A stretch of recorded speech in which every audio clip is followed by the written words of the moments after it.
GRIME II continues the surreal and brutal world established in the original, expanding its strange biomechanical universe with larger environments, more aggressive combat, and deeper character progression. Once again, the game blends Souls-like combat with Metroidvania exploration, creating an experience built around precision, adaptation, and discovery.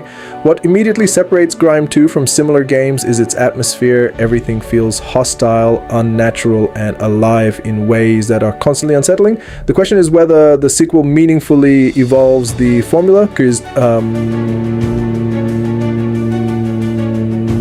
or simply delivers more of the same strange brutality. Pros and cons. On the positive side, combat feels heavier and more refined. Exploration rewards curiosity with meaningful upgrades and hidden paths. Enemy and boss design remain visually unique. The world building is atmospheric and consistently memorable. Progression systems offer strong build flexibility. On the downside, difficulty spikes can occasionally feel excessive. Some areas become visually overwhelming during combat. Narrative delivery remains intentionally vague, and traversal pacing in certain late-game sections can feel repetitive. Gameplay at its core, GRIME II combines methodical combat with interconnected exploration. Encounters revolve around timing, positioning, stamina management, and counter mechanics. Combat feels deliberate and weighty with every attack carrying impact. The absorption mechanic returns, allowing players to consume enemies and gain abilities tied to defeated creatures. This system adds strategic depth because progression depends not only on leveling up, but on adapting enemy traits into your own build.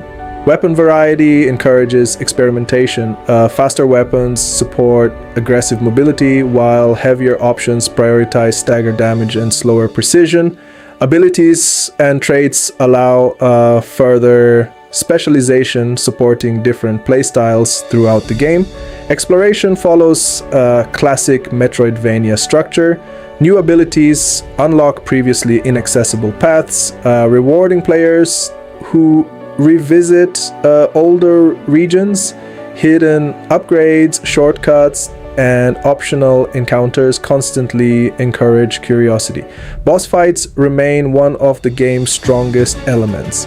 These encounters are visually grotesque and mechanically demanding, often requiring mastery of both movement and timing. Victory feels earned rather than scripted.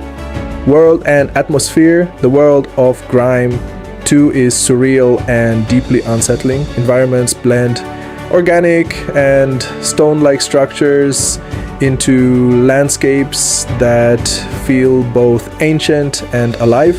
Every region introduces distinct visual themes while maintaining the game's oppressive identity. Environmental storytelling plays a major role. Lore is delivered through fragmented dialogue, cryptic descriptions, and visual symbolism rather than direct exposition. The ambiguity strengthens atmosphere, though some players may find it difficult to connect with emotionally. Visuals and audio. Visually, GRIME II is striking. Creature design is grotesque and imaginative, giving the game a unique identity within the genre. Animation quality during combat is fluid, supporting precision gameplay effectively.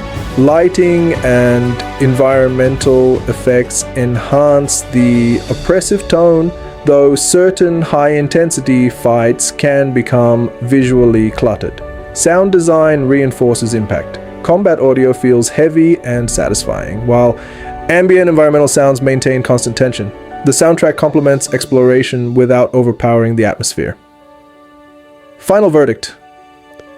GRIME II successfully builds on the strengths of the original while refining combat, exploration, and progression systems.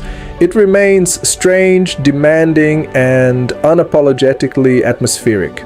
While difficulty spikes and vague storytelling may limit broader appeal, players who enjoy challenging Metroidvanias and surreal world design will find a rewarding experience here. For fans of methodical combat, exploration-driven progression, and dark biomechanical horror, GRIME II stands out as one of the more distinctive entries in the genre. Final score, 8.7 out of 10.